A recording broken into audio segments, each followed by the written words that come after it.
Dieu Tout-Puissant, Créateur de l'univers et de la terre, toi qui permets à tout instant de donner les opportunités de nous tenir devant ton peuple afin de parler de ta part. Qui suis-je, Seigneur, pour que je puisse parler de ta part, toi qui es le Créateur du ciel et de la terre? En cette journée dominicale, Seigneur, je m'abandonne encore dans tes saintes mains entièrement pour, ô Dieu grand, merveilleux, recommander ces instants précis dans tes saintes mains, afin que tu puisses recevoir l'honneur et la gloire, que tu reçoives la magnificence et la sainteté, la signorie qui est à toi, Seigneur. En ce jour, tu vas encore, ô Dieu, tu nous as encore renouvelé le souffle de vie. Tu as fait que nous puissions, ô Dieu, nous te grâce, Seigneur, que nous sommes là. C'est par ta grâce. En cela, Seigneur, je m'en vais être, Seigneur, reconnaissant envers vous. Je te donne, Seigneur, ô Dieu, ma gratitude que je vais te montrer, Seigneur, pour ce matin, parce que tu nous as protégés, ô Dieu. Tu es avec nous, car chaque jour qui passe, c'est toi qui nous protèges. C'est la raison pour laquelle, Seigneur, je me tiens encore devant ton peuple maintenant pour parler de ta part. Je lève ton Seigneur, Jésus-Christ. Je lève ton nom, Seigneur, toi qui es le Tout-Puissant, le Dieu créateur de l'univers de la terre, le fortificateur, le réparteur des prêches. Je te bénis, Dieu Tout-Puissant. Je te bénis les grands Dieu, parce que tu es digne, tu es digne, tu es digne. Reçois l'honneur et la gloire. Bénis, Seigneur, à travers le monde entier. Partout ton nom est invoqué, partout ton nom est imploré, partout ton nom est magnifié, partout ton nom est cité ce matin.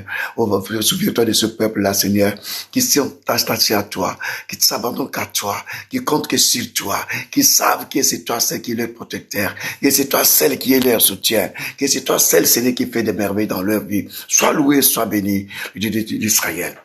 Bien-aimés, ce matin, le Seigneur m'a donné un nouveau thème que nous allons essayer d'exploiter encore, Seigneur. Parce que c'est un thème qui est trop puissant, un thème qui est fort, que beaucoup de gens ne veulent pas souvent écouter, parce que souvent les gens veulent écouter, recevez des bénédictions, mais pour ce qui concerne comment nous devons avoir ces bénédictions, pour ce qui concerne comment nous devons marcher dans ces bénédictions, des fois nous ne voulons pas, Seigneur, dans ce moment-là, en suivre, parce que Dieu est un Dieu d'alliance, est un Dieu d'ordre. Lorsqu'il nous appelle, il nous donne ce que nous appelons la boussole. C'est ce qui est la feuille de route qu'il nous donne. Et cette feuille de route, ce sont ces commandements qui nous demandent que nous puissions suivre jour après jour. Je vais aller rapidement lire dans le livre de Genèse, chapitre 32. Je vais lire le verset 18 à 30. Mais d'abord, je vais lire le verset 31, 1 à 3, comme introduction. Genèse 31, 1 à 3. La Bible dit ceci. Jacob apprit que le fils de Laban disait, Jacob s'est emparé de tout ce qui appartenait à notre père, et c'est avec le bien de notre père qu'il s'est acquis toute cette richesse. Il remarqua que l'attitude de Laban envers lui n'était plus comme avant. L'Éternel lui dit, ça c'est très important, il faut souligner ça, retourne au pays de tes pères, au pays de ta parenté, et je serai avec toi. Verset 3, l'Éternel lui dit, retourne au pays de tes pères, au pays de ta parenté, et je serai avec toi. Genèse chapitre 32, verset 18 à 30.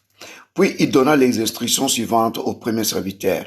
Quand il rencontrera mon frère Ésaü, et qu'il te demandera, quel est ton maître? Où vas-tu? Et à qui appartient ce troupeau qui te précède? Tu répondras, c'est à ton serviteur Jacob.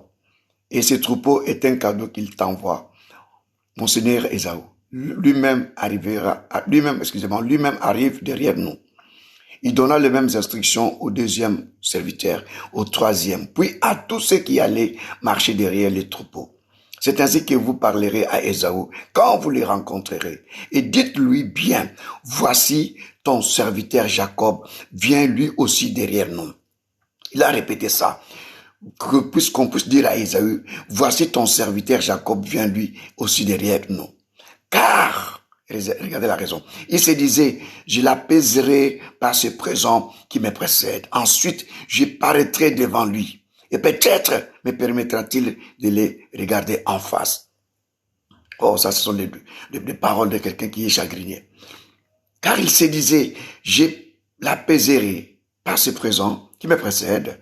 Ensuite, je parlerai devant lui. Et peut-être me permettra-t-il de les regarder en face. Les bêtes offertes en cadeau s'en allèrent donc devant lui. Et lui-même passa cette nuit-là dans les camps. Dans la nuit, il s'éleva, amena ses 2 femmes, leurs servantes et ses 11 fils et passa les guets de Yabok. Après leur avoir fait traverser les torrents et avoir fait passer tout ce qui lui appartenait, Jacob resta seul. Je lis verset 25. Jacob resta seul. Alors, un individu lutta avec lui jusqu'à l'aube. Quand celui-ci vit qu'il n'arrivait pas à vaincre Jacob, il lui porta un coup à l'articulation de la hanche qui s'est démis pendant qu'il luttait avec lui. Puis il dit à Jacob, laisse-moi partir, car les jours se lèvent. Mais Jacob répondit, je ne te laisserai pas aller avant que tu m'aies béni. Quel est ton nom? Demanda l'individu. Jacob, répondit-il. Désormais, reprit l'autre, tu ne t'appelleras plus Jacob, mais Israël. Il lutte avec Dieu, car tu as lutté avec Dieu et avec les hommes et tu as vaincu. Jacob l'interrogea, je t'en prie, fais-moi connaître ton nom. Pourquoi me demandes-tu mon nom? Lui répondit, et il les bénit là. Verset 30. Jacob l'interrogea, je t'en prie, fais-moi connaître ton nom. Pourquoi me demandes-tu mon nom? Lui répondit-il, et il les bénit là. Alléluia. Bien-aimé, je vais intituler ce message, qui es-tu vraiment? Qui es-tu vraiment? Je voudrais d'abord m'excuser à ceux qui me suivent souvent à 14 heures. Nous sommes en déplacement quelque part, mais comme à 14 heures, je serai encore dans un autre culte, je n'aurai pas le temps de faire le live. C'est pourquoi je fais ce live maintenant, très tôt matin, il est 10 heures, presque 36. Ceux qui le verront en différé, c'est pas grave. L'essentiel que le Seigneur est avec nous. Pour ceux qui sont là, connectés, que Dieu vous bénisse déjà. Parce que Dieu est avec nous. Qu'il vous bénisse encore au nom de Jésus-Christ et Amen. Bien aimé, l'histoire que nous voulons partager, je l'intitule comme thème, qui es-tu vraiment? Vous savez, bien aimé, tu peux vivre avec une personne pendant des années, parce que les gens, il y a des gens qui sont bipolaires. Je peux enseigner comme j'enseigne, je peux prêcher, je peux chanter dans la chorale, je peux taper sur ma poitrine que je suis chrétien. Mais la Bible dit, si le Fils de l'homme vous a franchi, vous serez réellement libre. Cela veut dire qu'il y a des gens qui sont libérés partiellement. Parce que si Jésus-Christ te rencontre, tu les rencontres dans ta vie et tu les reçois comme Seigneur et Sauveur, aime le péché parce qu'il sait que le péché va se convertir.